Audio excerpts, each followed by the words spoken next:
want to talk a little bit about Brexit, not surprisingly. And what I want to do is sort of give you some context. We have a panel discussion later, so I kind of want to frame it, I suppose, in terms of where we're at, what's been happening and what's likely to happen, as well as some of the likely sort of scenarios. I hope my clicker will work. Yeah. So obviously we've seen a lot of uncertainty throughout 2016, 2017 and it's likely to continue into 2018.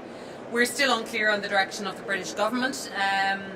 We have experienced already quite a degree of currency volatility, and there are a lot of other global factors that I suppose are relevant and should be thrown into the mix, like the unpredictability of the US administration, Italian elections looming, overall a slowdown in investment in the UK, but also detectable in economies that are exposed to the UK. The Russia issue, rule of law issues in Eastern Europe, and the question marks that surround the future of London's financial hub.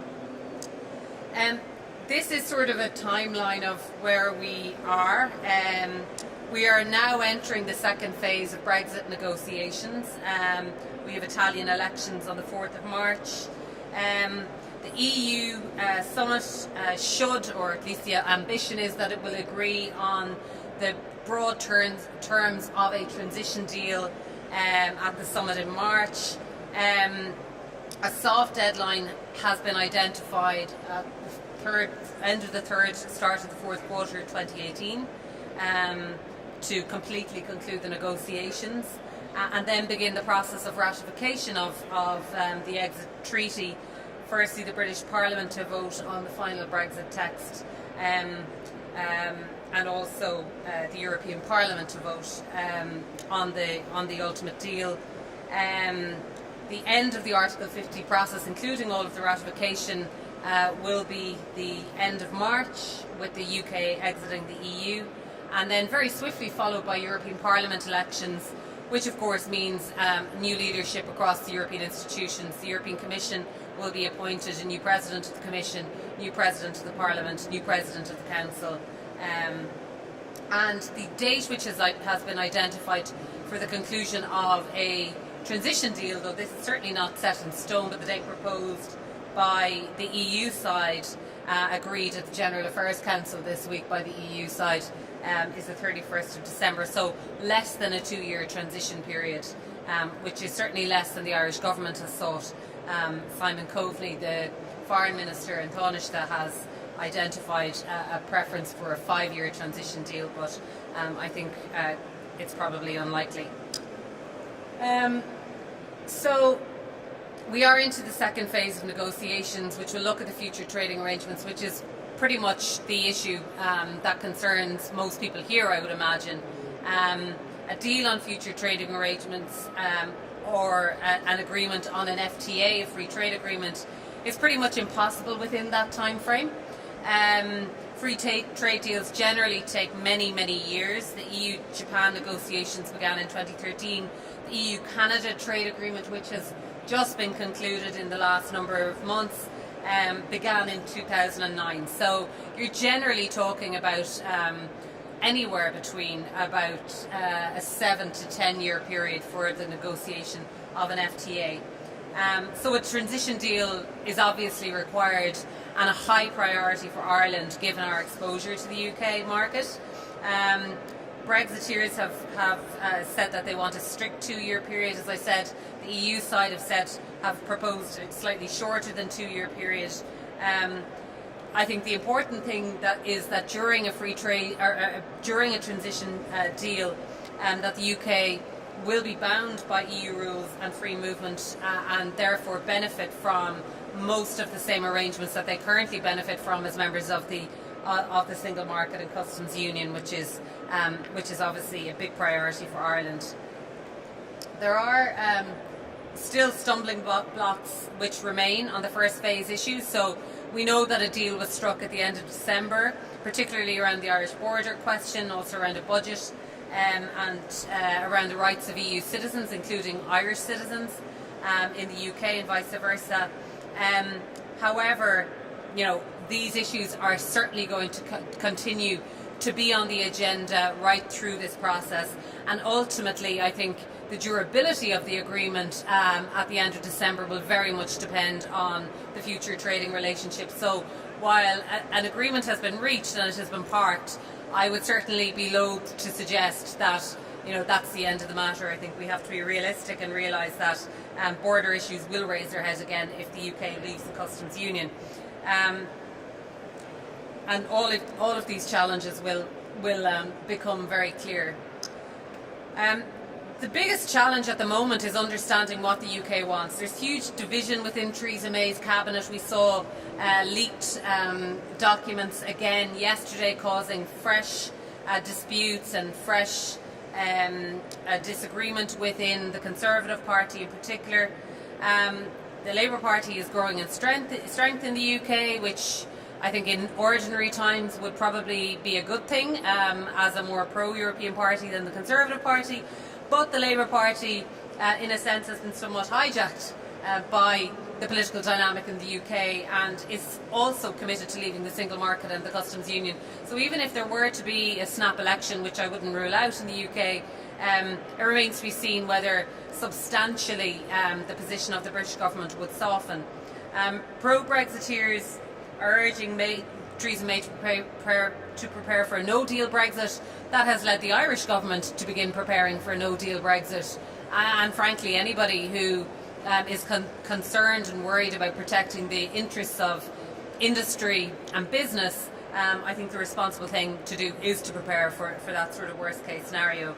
The UK, I suppose on the bright side from our point of view, the UK has capitulated on several red line issues over the course of the last 12 months. For example, the contribution to the EU budget, for example, accepting that they would be subject to the jurisdiction of the European Court of Justice during a transition deal, and on a range of other issues as well. But the intention remains, at least for now, that the UK will leave the single market and the customs union, which has very significant consequences for everybody. On the other hand, on the EU side, we've seen a very unified negotiating position so far, commitment to the four pillars of the single market, the so-called four freedoms.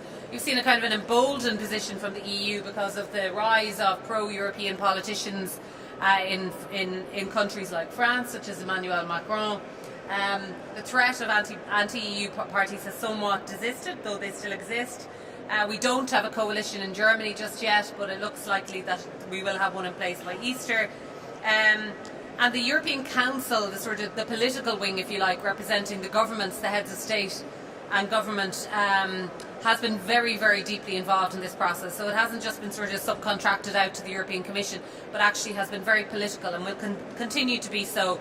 And I think the Irish government has leveraged that quite successfully over the last number of months, as evidenced by the result at the summit in December. And the EU has said that they will continue to hold EU summits as regularly as is necessary, possibly on a monthly basis, as the second phase of negotiation goes on.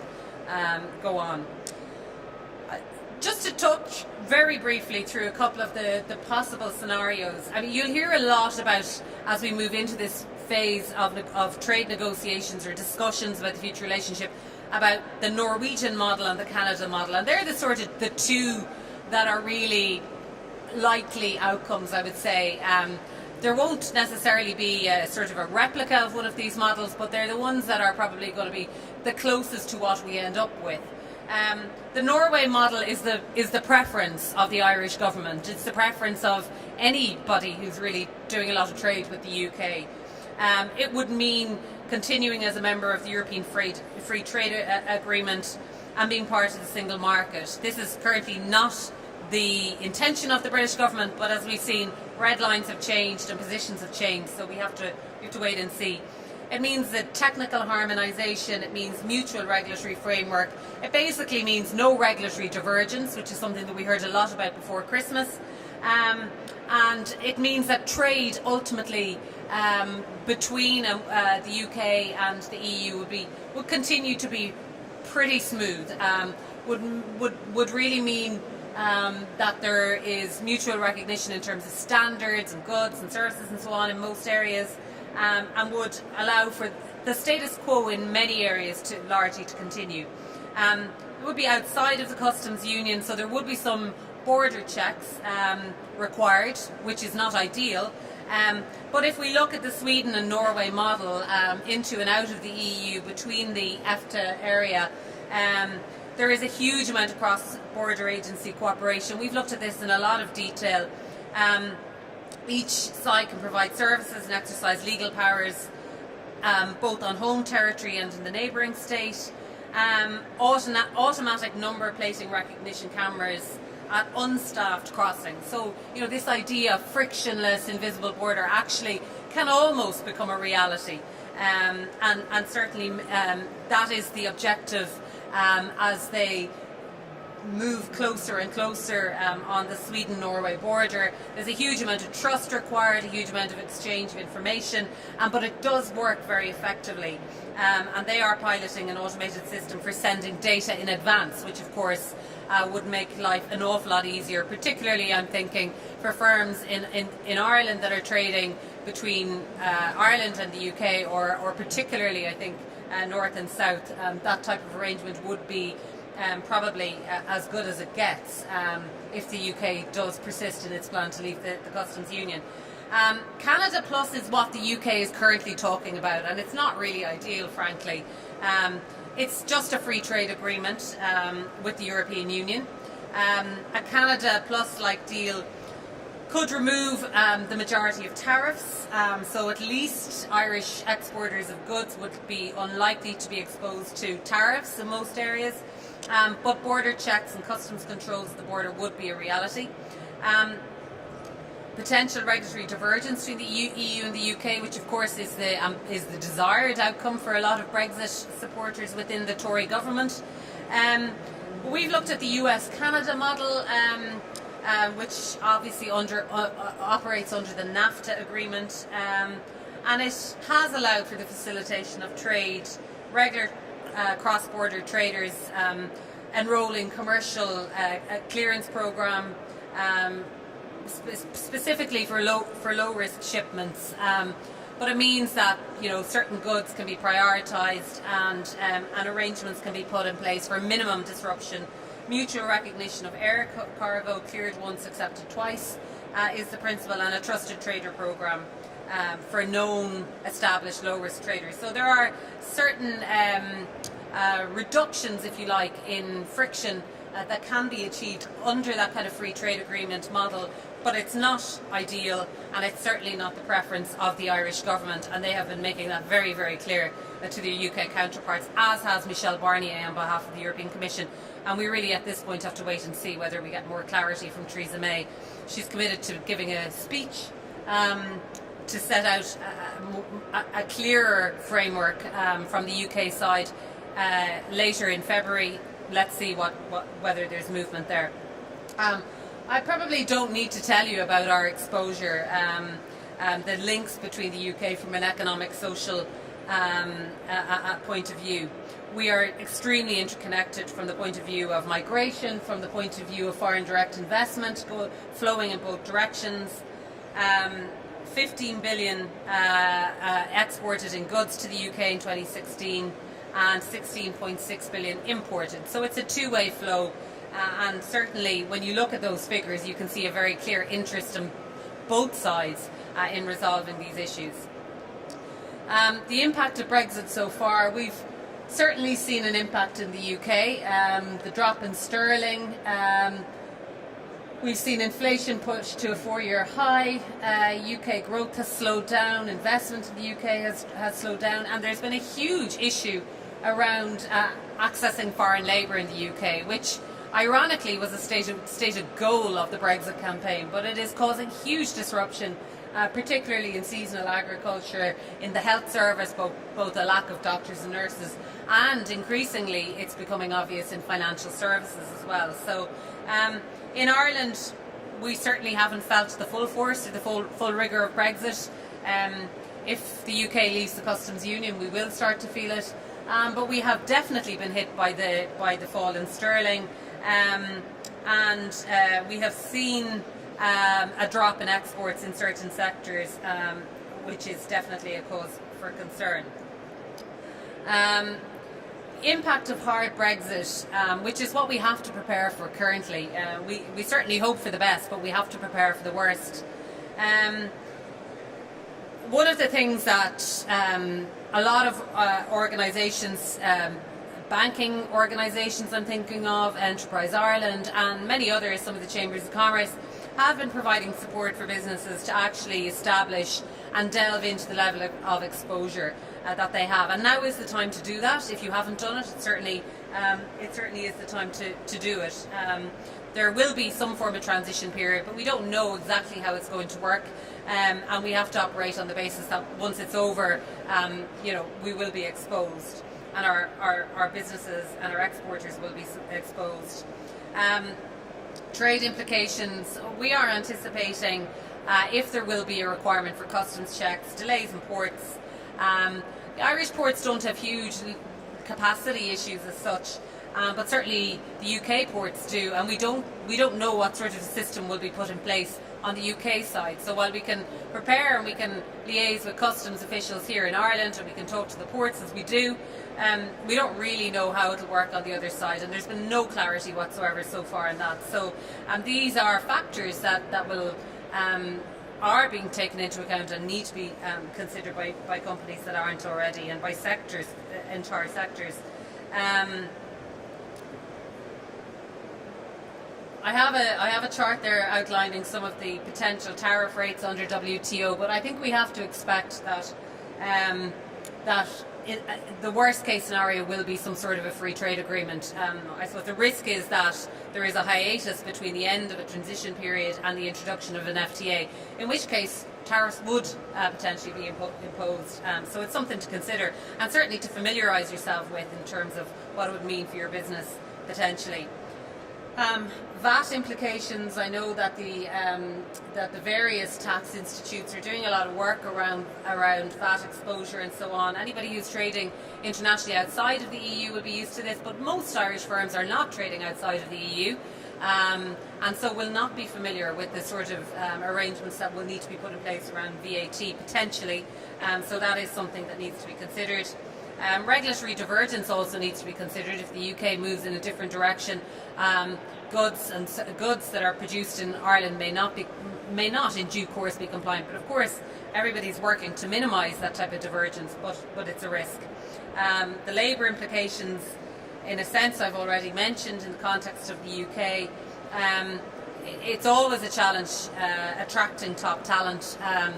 We have high personal taxation rates in Ireland, which make it even more difficult for us, and it's something that will have to be considered in due course.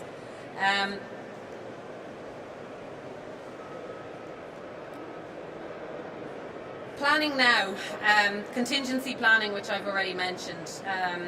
The Irish government departments have been warned by the Taoiseach and the Taoiseach to provide contingency plans. That work is underway. Companies need to do a lot of scenario planning, looking at all possible new trading arrangements and establishing what it will mean for each individual firm. Diversification, much easier said than done, I fully appreciate that, but looking at new markets and suppliers and using the resources that are available to do that, leaning on Enterprise Ireland and others, and developing out networks as necessary. Government engagement, this is really important. We've seen in the UK the disastrous consequences of whole industries and whole sectors, backing away and not engaging with the government. And actually, that has already had pretty significant negative consequences in terms of how the British government has reacted. Likewise, on the Irish side, it's important that the government, that ministers in particular roles understand the exposure of industries and of specific sectors. Obviously small and medium-sized enterprises in particular won't have a whole lot of time, energy or resources to dedicate to engaging and lobbying on a whole-scale level, but it's certainly worth talking to local ministers, local TDs, if you have the opportunity to access them, and also using the other platforms available to you, industry bodies, trade bodies, chambers of commerce that you might be involved in, who are more than happy to do the heavy lifting, but they need to have a full understanding of the sectoral impacts, which requires engagement and involvement from their members in order to achieve that. That's a very quick run through some of the exposures, some of the options that are on the table, and how companies and sectors need to prepare. And I know that we have a panel later, so I'll be happy to answer any questions at that stage. Thank you.